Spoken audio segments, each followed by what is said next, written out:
Vous savez que nous sommes un peuple de tradition orale. Avant que l'écriture arrive, nos ancêtres avaient une façon d'éduquer les enfants, c'était à travers les contes. Je vais donc vous raconter une histoire ce soir. Et je vais vous demander de chanter avec moi. Mais ça ne sera pas compliqué. Ce sera juste quelques syllabes. Pas difficile à prononcer. Parce que, comme on aime la vie, donc tout ce qu'on fait, ça doit être vivant. Vous allez battre des mains, et puis on va, par rapport au mariage, on va danser comme je vous ai dit. On fermera la porte, celui qui ne dansera pas ne sortira pas. Je vais donc commencer mon histoire. C'est celle d'une jeune fille nommée Akissi. Elle vivait dans un village, quelque part. De façon physique, elle avait beaucoup de disgrâce. Elle n'était pas comme ses amis. Ça marche maintenant. Non, je n'aime pas tellement le micro. T'inquiète. Et donc, merci. Elle avait des défauts physiques. Parce que dans un environnement, on finit par avoir des canons de beauté que tout le monde estime être le bon canon. Mais elle, je ne vais pas citer ce qu'elle avait, ce qui est sûr, elle n'était pas jolie. Et elle était très frustrée par rapport à ça. Elle n'avait pas d'amis à cause de ses défauts, à cause de ses disgrâces physiques. Elle était dans son coin. Et à un moment donné, qu'elle a atteint l'âge de la puberté, on est là pour parler de mariage, c'est pourquoi je vais vous raconter une histoire qui a un lien avec le mariage. Quand elle a atteint la puberté, aucun prétendant n'est venu vers elle. Parce que, qu'est-ce que les familles se disent? Si celle-là a fait un enfant avec notre fils, on risque d'avoir des petits-enfants comme elle. C'est comme ça, hein, les gens ils finissent par savoir les choses. Donc, aucune famille ne voulait avoir Akissi comme belle-fille.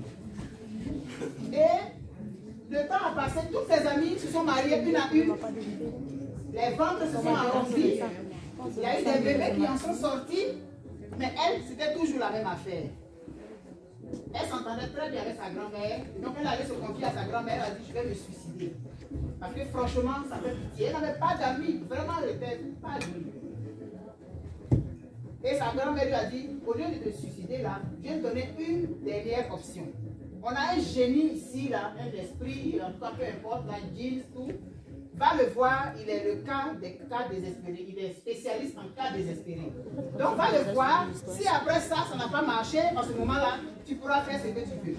Et donc, elle partait voir le génie. Et elle chantait une chanson. Et c'est là que vous allez chanter avec moi. Ouais, ça devient compliqué, hein. Il y en a qui ont envie de disparaître. Mais vous allez chanter. Je vais vous expliquer la chanson. La chanson dit... Le génie s'appelle Assoma. Et elle dit à Assoma, elle chante en partant. Assoma, je n'ai pas de copains, mes amis sont mariés, moi je suis toujours célibataire, le temps passe. Assoma, j'ai besoin de toi. C'est ce qu'elle dit en général. Je vais chanter d'abord et puis je vais vous dire ce que vous allez réciter. Assoma, Assoma, eh bien, quoi, yo. Allez, allez-y, allez. Accompagnez-moi. Non, non, non. Vous allez battre les mains seulement pour m'accompagner. Assoma, Assoma, eh bien, quoi, yo.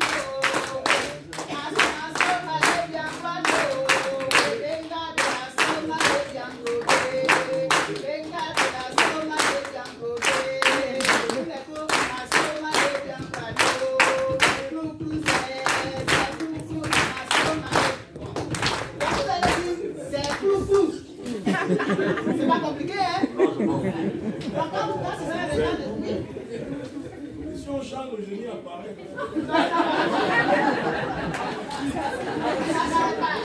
Elle va chez lui. Donc, vous allez dire, c'est clou-clou. Pratiquez-vous voir. C'est clou-clou. C'est pas compliqué, hein? Voilà. Donc, quand le temps de dire c'est clou-clou va arriver, je vais lever mon petit doigt là. Et puis, vous allez dire, c'est pour m'accompagner avec. On se pratique encore. C'est clou-clou. Voilà. Donc on bat la main. Assoma, assoma, et bien prendre. Assoma, assoma, et bien prendre. Et bien assoma, et bien prendre. Et bien assoma, et bien prendre. Assoma, et bien prendre. Clou-clou, c'est clou-clou. Assoma, et clou-clou, c'est clou-clou. Assoma, et clou-clou, c'est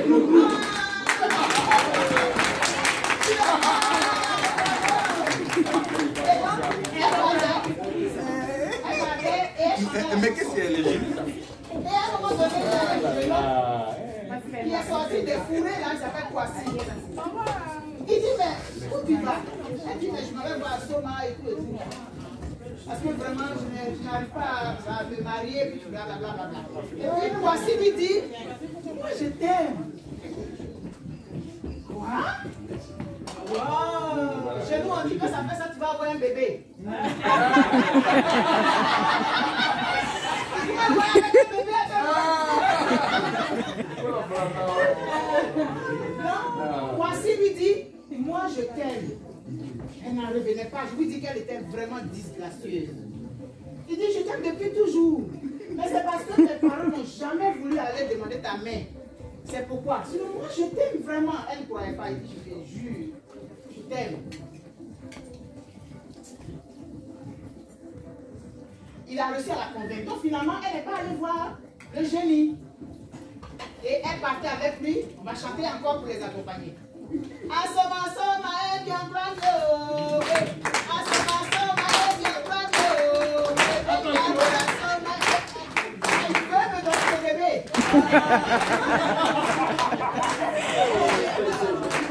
Asoma, soma, et bien prendre. Asoma, soma, et bien prendre. Venda de la soma, et bien prendre. Venda de la soma, et bien prendre.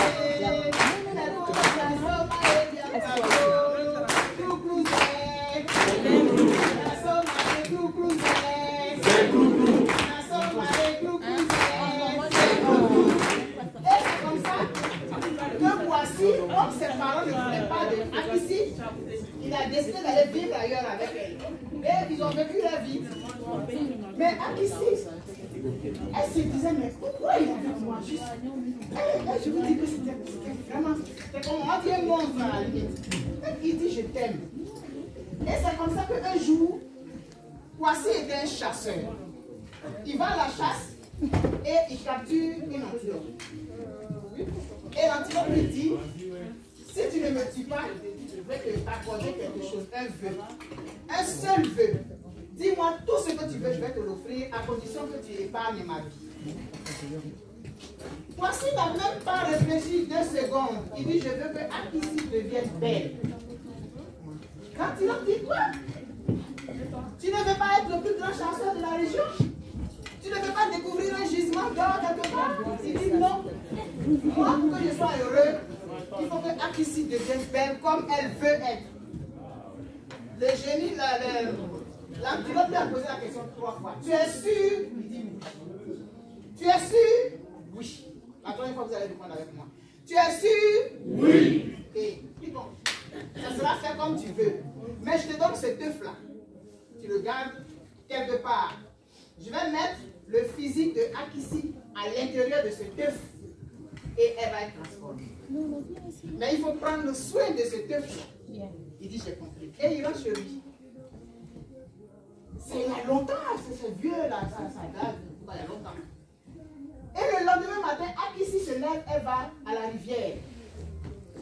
Et au moment de prendre l'eau, comme Narcisse, elle voit son reflet dans l'eau, Quoi? Elle a changé complètement. Elle s'est métamorphosée en une nymphe à la limite. Donc qu'est-ce qu'elle fait? Elle va au village. Et puis tout le monde, les gens la voient, mais c'est qui ça, ici? Non, c'est pas toi, c'est pas toi. Si, c'est moi, c'est pas. Elle est devenue jolie, je vous dis là. Les rondeurs dont je parle là, elles sont apparues comme ça.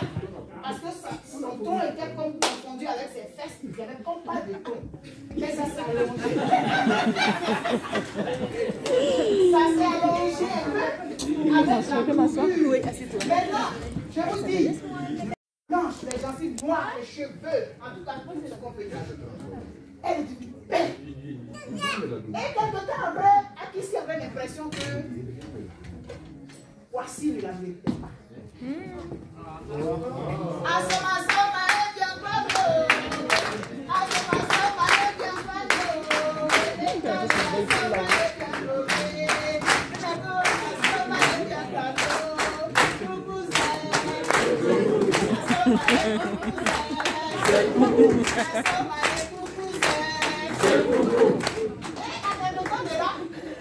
Il y a quelqu'un qui est arrivé dans le village riche. Il a construit une maison. Et il a vu Akissi. Il dit Akissi, je suis prêt à t'offrir la lune. Dis-moi seulement oui. Akissi dit non. Non. Moi, je suis la femme de Kwasi. Non. Il dit, je peux te donner tout ce que tu veux, de l'argent et tout et tout. Je peux même construire un métro pour toi, un IGA pour toi. Tout ce que tu veux, je suis prêt à te donner. Donc au fur et à mesure que le monsieur parlait, Akissi, sa résistance faiblissait. Oui, mais tu sais que... Non, je te prends, je te mets chez moi, je vais te donner des servantes et tout, tu vas avoir ce que tu veux. Donc, Kwasi, elle a la chasse, il revient. Bredouille se joue là par coïncidence. Akissi tombe dans une colère noire. Une colère noire. Akissi tombe dans une colère, mais ça veut dire quoi ça? Moi je vais manger quoi? Ça va pas chez toi? Tu me prends pour qui? Tu penses que je suis bla bla bla. Ah, c'est versé. Je m'en fous. Moi, je suis une reine. Je mérite de vivre dans un royaume. Je mérite d'avoir des serviteurs et des servantes à mon service. Je mérite d'avoir des cartes cadeaux de 10 000 $.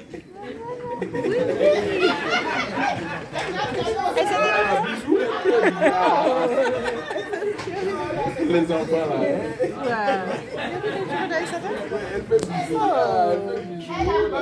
Elle a quitté Kwasi. Parce qu'elle a estimé qu'elle ne pouvait pas vivre avec Kwasi. Il n'était qu'un chasseur. Pendant qu'il y a l'autre qui est à côté, qui peut lui offrir une gère et un métro. Non. Le choix est facile à faire. Donc elle allait vivre avec le monsieur. Et maintenant, Kwasi, qu'est-ce qu'il faisait? Quand il la croisait dans les rues, il chantait la chanson.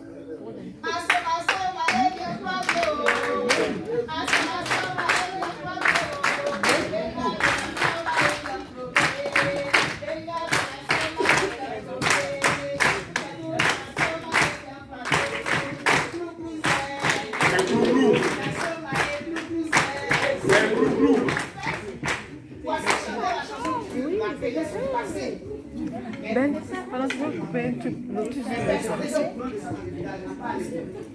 Et toujours il la croisait, il chantait la chanson. Donc sa conscience a tapé. Ah, j'ai oublié les blagues. Quand Kwasi est arrivé, il lui a dit, je suis allé à la chasse, j'ai rencontré un génie et tout, qui a mis mon destin dans ses œufs. Et comme je suis un peu brouillon, je voudrais qu'il se garde toi. Et donc il a donné le feu à Akissi. Akissi lui a gardé le feu. Il lui a dit que c'était lui son destin, sa vie qui était dans le feu. Donc Akissi pour elle, la seule manière de faire disparaître cette conscience vivante qui lui rappelait son passé sombre, c'était de faire disparaître Kwasi. Parce que Kwasi lui a fait croire que lui, sa vie était dans le feu. Donc qu'est-ce qu'elle fait? Elle va prendre le feu. Paf! Elle le casse. Oh, ah, il va mourir! Je suis libre de jouir de ma beauté.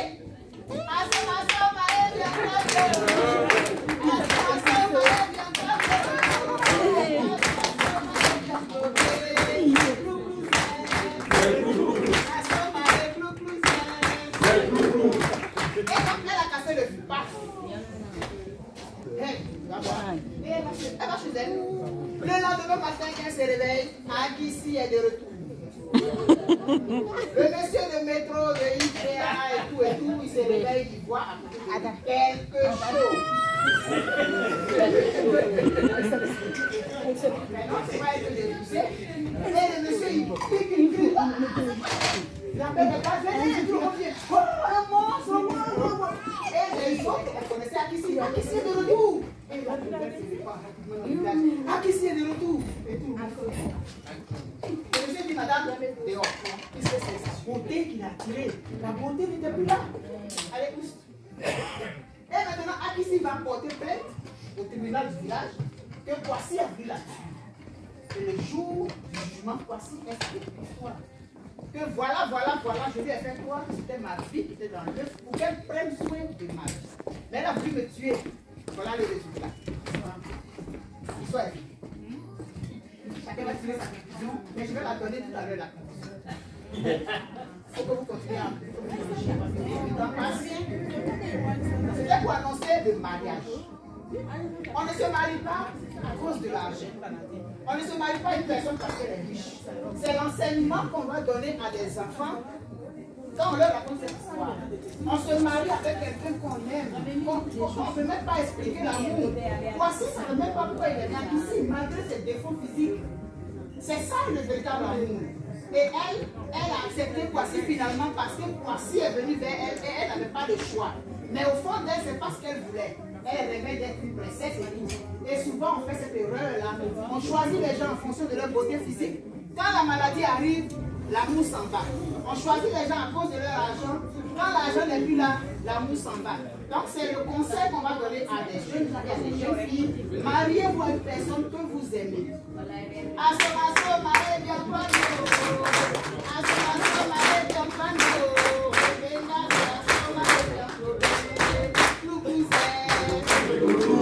Et puis il y a aussi l'ingratitude. Le conseil, il y a l'ingratitude aussi. À qui si elle devient ingrate, elle a été récompensée. Donc dans un conte, il y a plusieurs leçons qu'on peut tirer. Et c'est en fonction de celui qui donne l'histoire, en fonction de lui qui va donner l'enseignement. Mais parce qu'on va mettre trop d'informations dans la tête de l'enfant. Donc voilà, c'est ce que j'avais à dire.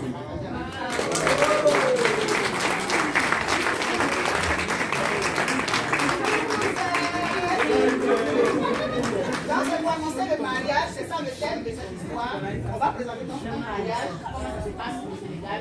Mais c'est juste un résumé.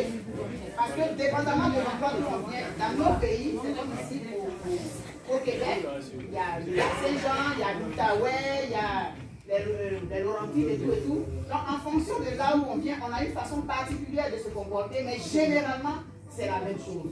Donc il va venir nous expliquer que c'est pas le mariage.